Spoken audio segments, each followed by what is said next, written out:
Plus they're freaking bulletproof. I'm like... I've seen a couple of those driving around like in Los Angeles now, these chrome cars. Justin Bieber's got one. Does he really? Yeah. Stephanie Meyer, they said, would you like to keep one? Bieber reference for the day. You're kidding. And she said no. Wait, really? They asked her if she wanted one? Yeah. I told her from now on you send it to us. Yeah.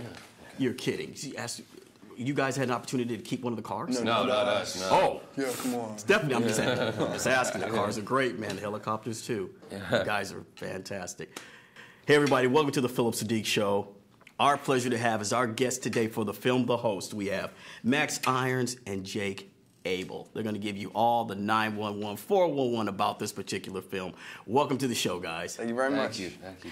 Now, how did you guys get involved with this? Because we know it's Stephanie's film from the Twilight Saga, but this one is different because I think it's for younger folks, but also an older demographic because you have a lot of things going on in there.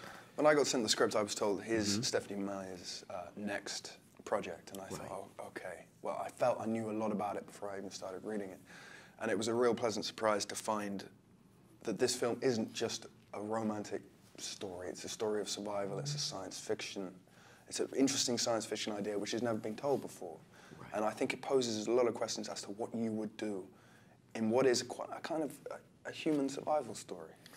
Yeah, I think what's interesting is Max and I aren't necessarily even the demographic for Twilight, but we're absolutely the demographic for The Host, because there's a really great love story that I think has potential to be as iconic. I don't know, as or at least as accepted as her previous work. But there's also this expansion with the sci-fi element and the explosions and kissing and gunfights and.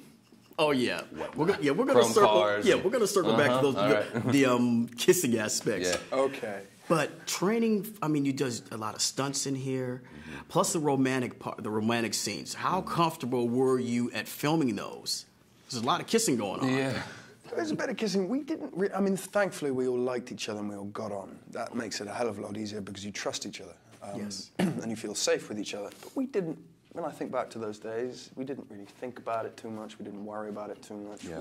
I mean, listen, anytime that you have to do an intimate scene with someone in a film, there's always the initial take is always the hard one because it's a bit weird, But the more you do it, the more you figure it out, and the more it becomes just that thing. Oh, we have to go back and kiss. Okay, whatever. Let's go. And you get it done, and you move on, much like any other scene in the movie. Yeah. It's not very exciting, but... I know all the lights going on and everything else, but speaking about chemistry, there's a couple of pivotal scenes in the film. The Ocean of Wheat. Tell us about that, because that's one of the scenes in there, if you think about it, that her brother comes back, and that's a pivotal scene that leads into so many other things about as far as trusting. Can we also acknowledge how amazing Chandler Canterbury is? Yeah. For such a young actor, he blew my mind. I thought it was a standout performance from him.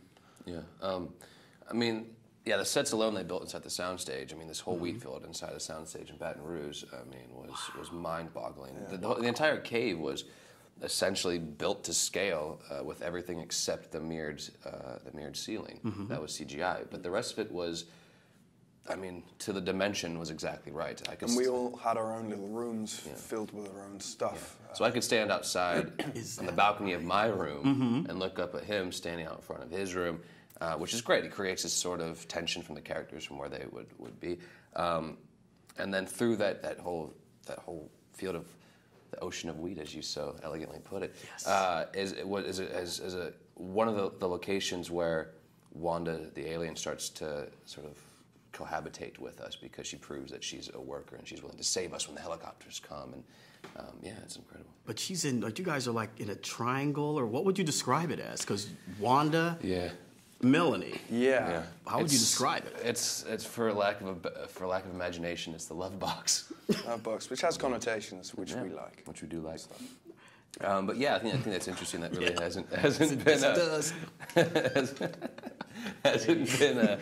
been seen before that I know of. We've seen the tale of two men falling for one woman since the dawn of storytelling. Yes. But two men falling for two women in the same body is kind of a new concept.